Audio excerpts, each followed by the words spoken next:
যুক্তরাষ্ট্রের নির্বাচনের খবর। মার্কিন প্রেসিডেন্ট নির্বাচনে বরাবরই গুরুত্বপূর্ণ ভূমিকা রাখে সে দেশের গণমাধ্যম। নিরপেক্ষ থাকার বদলে তারা সরাসরি সমর্থন দেয় দুই দলকে। যদিও এবার ফক্স নিউজ বাদে রিপাবলিকান প্রার্থী ডোনাল্ড ট্রাম্পের পক্ষে মূলধারার গণমাধ্যমের সমর্থন খুবই কম।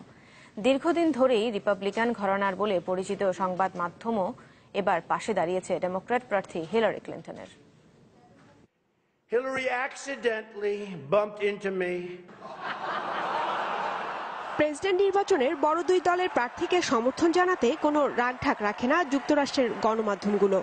I didn't think he'd be okay with a peaceful transition of power. এবার অধিকাংশ গুরুত্বপূর্ণ সংবাদপত্র সমর্থন দিচ্ছে ডেমোক্র্যাট প্রার্থী হিলারি ক্লিন্টনকে। এমনকি রিপাবলিকান দলের সমর্থক অনেক পত্রিকাও সমর্থন দিচ্ছে না ডোনাল্ড ট্রাম্পকে। নিউ ইয়র্ক টাইমস এবং ওয়াশিংটন পোস্ট সরাসরি সমর্থন দিচ্ছে হিলারিকে। যুক্তরাষ্ট্রের অত্যন্ত প্রভাবশালী এই দুটি পত্রিকা ট্রাম্পের নারী কেলেঙ্কারি এবং তার কর ফাঁকির বিষয়গুলো তুলে আনে।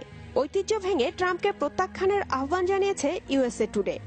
রক্ষণশীল পত্রিকা হিসেবে পরিচিত ডালাস মর্নিং নিউজ 1964 সাল থেকে রিপাবলিকান প্রার্থীকে সমর্থন দিলেও এবার ইউটার্ন নিয়েছে তারা।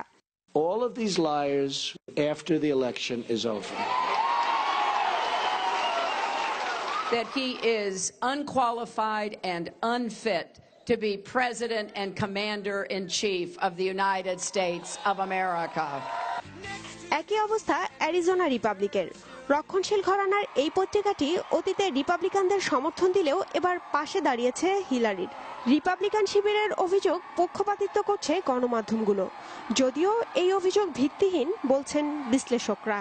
তাদের মতে নৈতিক অবস্থান থেকেই যুক্তরাষ্ট্রের গণমাধ্যম তাদের দায়িত্ব পালন করছে। মিডিয়ার কাজ সবসময় হচ্ছে যাতে নাকি ওরা একটা বড় বেশি অডিয়েন্স নিতে পারে, কেমন? অতএব মিডিয়া যদি একটা এরকম একটা গসিপ স্ক্যান্ডাল জানে ওটা মিডিয়া ছেড়েই দেবে, অতএব সেটা কোনো বায়াস কিছু না। That I will ever have to debate Donald Trump. It's time to drain the swamp in Washington, D.C. তবে বিরুদ্ধ স্রোতের মধ্যেই রিপাবলিকানদের পাশে আছে তাদের সবচেয়ে বড় সমর্থক বলে পরিচিত Fox News. Las Vegas Review Journal আর ব্রেটবার্ট নিউজ নামে একটি ওয়েব পত্রিকাও আছে ট্রাম্পের পক্ষে।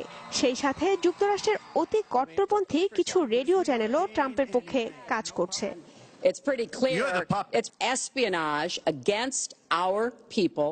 Everything I see has no respect for this person.